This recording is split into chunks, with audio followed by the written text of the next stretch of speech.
Morning, guys. It's 1st of September, which means the first day of spring, which means the first day of bass season. It's 0 dark 30 out there, and we're going to go see if we can't find some massive Clarence River bass. See you in a bit.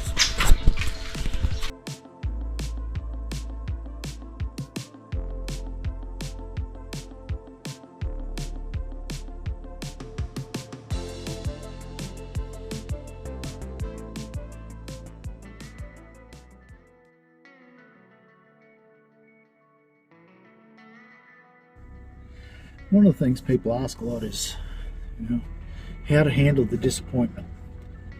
So, whatever it is, a job that didn't work out, something that we thought we were going to get and we didn't get.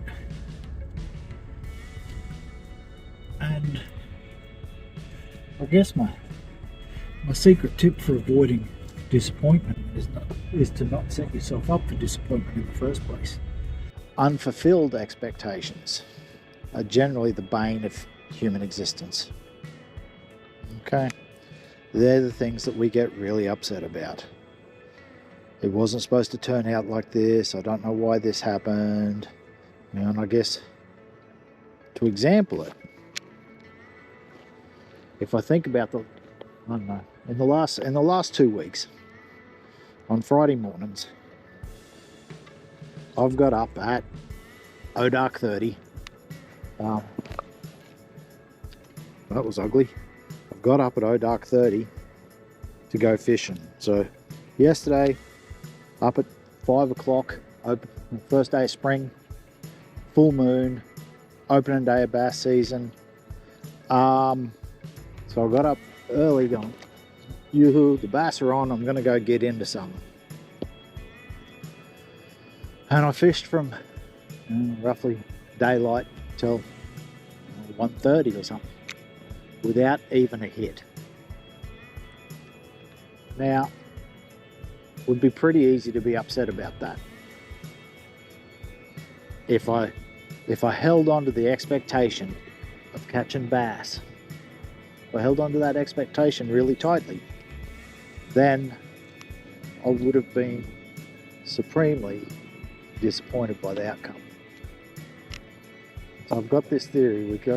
We've got two ways we can hold on to our expectations. We can hold on to them tightly, or we can hold on to them loosely. And I guess the way to, hopefully I don't hook a big jewfish or something right there. The way to conceptualize this, if I can find one, well, let's take this little Xerix fish trap. There's two ways I can hold it. I can hold it like this, and if I hold my expectation loosely, like this all day, I'm going to be okay, I'm going to be safe. No harm is going to come. However, if I try to hold my expectation, and I'm not going to do it, but if I try and hold my expectation tightly like this, it becomes a problem. So we want to hold our expectations the way we hold our lures. And when I say it's going to be a problem, I guess what we're looking at is this. If I hold my expectations tightly, like this, I become rigid. I become, I guess the word is didactic, which means yes or no, black or white, right or wrong. I become concrete. And that's problematic, because anything that doesn't meet our expectation becomes really disappointing. Now, I'm not saying don't have expectations, I'm saying hold them lightly. This doesn't just go for expectations, it goes for beliefs, it goes for values, it goes for goals. Just because things don't meet our expectation doesn't mean they're wrong. When we hold our expectations tightly, it means if it doesn't meet it exactly, it's wrong. So if we hold on to the expectation of something happening at 12 o'clock, we hold on to that tightly. If it happens at 12:01, or if it happens at 11:59, it's wrong. And I guess what the end of that is, the end point of it, the take-home point of it, is that if we hold on to our expectations, we're going to be disappointed a lot of the time. If we hold on to our expectations tightly, if we hold on to them gently, if we hold on to them loosely, our expectations, our beliefs, our values, anything, if we hold on to it loosely, we have the ability to be excited if it comes up trumps. But if it's not exactly the way we planned, we're not going to chuck a tandy. We're not going to be really, really upset.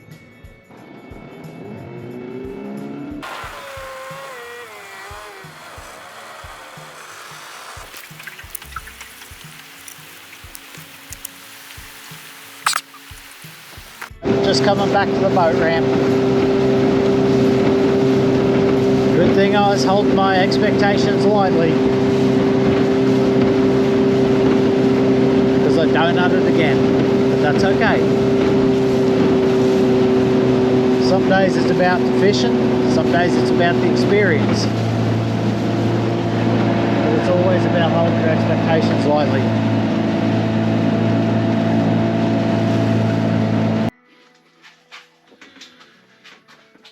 Hey team, just wanted to add a little bit of a appendix, addendum, whatever you want to call it, a little bit of PS to what we were talking about out in the boat yesterday. So we were talking about holding on to things too tightly. And one of the things I guess I didn't mention in that is holding on to our righteousness too tightly. Our belief that we were right. And sometimes being right doesn't matter. A good friend of mine told me a lesson once that was pretty hard to get my head around. And he asked me a question: do you want to be right or do you want to be happy? Because sometimes we can't be both.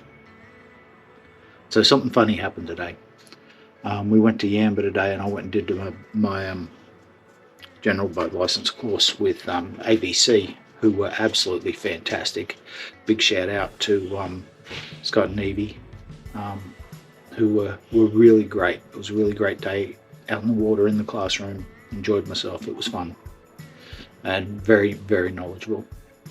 But anyhow, when Jody comes and picks me up, there's a business card on the under the windshield of my car. And so when we stopped the next time, I pulled it out and had a look. And it says, "Thank you for parking like an arsehole. I appreciate your self-centered lifestyle.